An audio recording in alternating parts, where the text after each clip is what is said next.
சொல்கிறார். நான் தாழ்ச்சியடையேன்,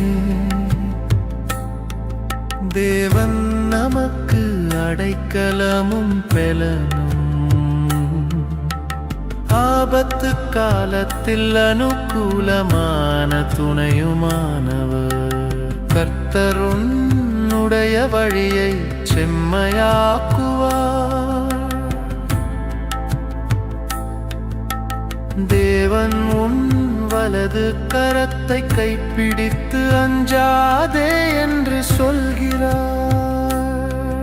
நான் உன்னை விட்டு விலகுவதுமில்லை, உன்னை கைவிடுவதுமில்லை. நீங்கள் விசுவாசத்தில் நிலைத்திருந்தால் மலைகளையும் நகர்த்த முடியும்.